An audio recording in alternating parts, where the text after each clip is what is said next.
Hey everyone, Expliv back with another terrifying horror film. Today we're talking about a super scary Category 2 horror movie, Mountain Road Horror. Late at night, the protagonist, Xiaoyu, is driving alone on a deserted mountain road. In this desolate, unlit mountain road, only the music in her car helps her relax. But just as she reaches to adjust the volume, she loses her balance and crashes into a car parked on the side of the road. Having a car parked on the side of the road in the middle of the night is really strange. But thankfully, Xiaoyu is unharmed, just a little tired. Unfortunately, her phone broke. She got out of the car to check if the other person was all right, but when she got closer, there was no one there. There were large patches of congealed blood on the seat and the ground. Xiaoyu felt a sense of foreboding. She followed the trail of blood on the ground and walked slowly to the edge of the hillside. She shouted from below the car, "Is anyone there?" A man wearing a hat walked over. Xiaoyu thought he was Sang Biao, so she apologized to him and asked for help. But when Sang Biao got closer, Xiaoyu noticed that he was dragging a woman who was struggling and crying for help. The woman's eyes were full of desperate desire for help. Then, Sang Biao slowly raised his head, took off his hat, and revealed his true face. It turned out that Sang Biao was the deranged killer hiding in the woods, specifically hunting passersby. Fortunately, Xiaoyu was agile and dodged Sang Biao's knife. Then Sang Biao attacked Xiaoyu again, but Xiaoyu, clearly trained, dodged again. This time, she jumped down the hillside and ran into the depths of the forest, with Sang Biao close behind. Xiaoyu ran so fast that she created some distance between herself and Sang Biao. She took this opportunity to stop and catch her breath. Then,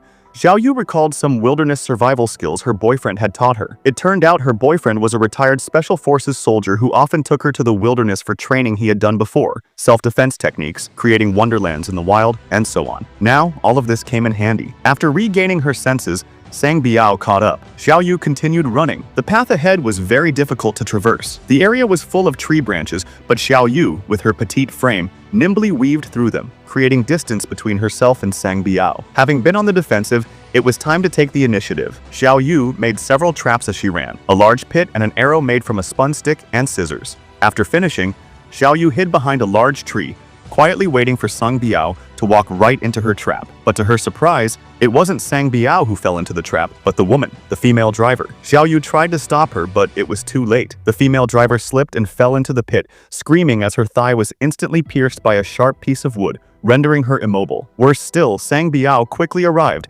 scissors in hand, appearing behind Xiaoyu and grabbing her by the neck. The clever Xiaoyu began to shake her body frantically because the arrow trap was right behind her. With a soft thud, the arrow missed Sang Biao but instead wounded Xiaoyu. Sang Biao was stunned, seemingly not expecting this outcome. Taking advantage of Sang Biao's momentary daze, Xiaoyu ran forward as fast as she could. She hadn't run far when she came to an open space. The first thing she saw was a desiccated corpse without eyes, and there were more around it. Counting to the side, 1, 2, 3, there were countless desiccated corpses hanging everywhere. Needless to say, she had arrived at Sang Biao's house. Panicked, Xiaoyu ran towards the small wooden house ahead. Seeing the desiccated corpse at the door, she hesitated. She absolutely couldn't go in. This was Sang Biao's house.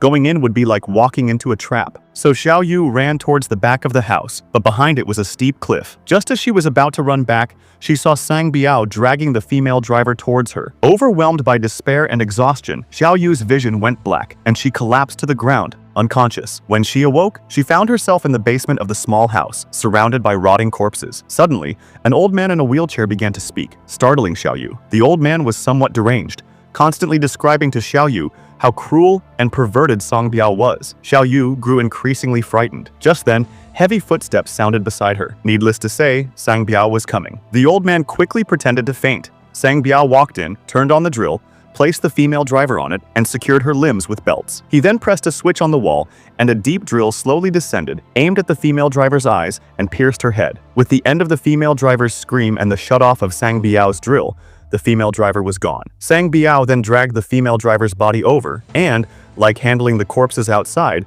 tightly bound it to a wooden frame. The immortal planned to desiccate him into a mummy. After Sang Biao left, the old man started talking again, rambling on with useless nonsense. Xiaoyu became increasingly annoyed, his mind filled with thoughts of escape. The old man gave Xiaoyu a hint telling him to look at his shoulder. Xiaoyu looked and immediately realized that the small knife he had used in the immortal realm was still stuck in his shoulder. So Xiaoyu forced himself to bend down and pulled it out with his mouth. Then, using a knife, he pried open the handcuffs. Seeing that Xiaoyu had successfully freed himself, the old man excitedly stood up from his wheelchair and cheered. However, this cheer quickly attracted Sang Biao's attention. Xiaoyu grabbed a wooden board from the side and smashed it at Sang Biao. Then, seeing the old man still making a fuss, he couldn't bear it any longer and knocked the old man unconscious as well. A moment later, Sang Biao got up again. He grabbed Xiaoyu and used the wooden board to firmly press against his neck. Just as his life was hanging by a thread, Xiaoyu took out the knife he had used to pry open the handcuffs and stabbed Sang Biao hard in the waist. The intense pain made Sang Biao release his grip. Xiaoyu took this opportunity to run upstairs. He tried to open the door to go out, but found that the door was locked. He had no choice but to jump out of the window to escape. However,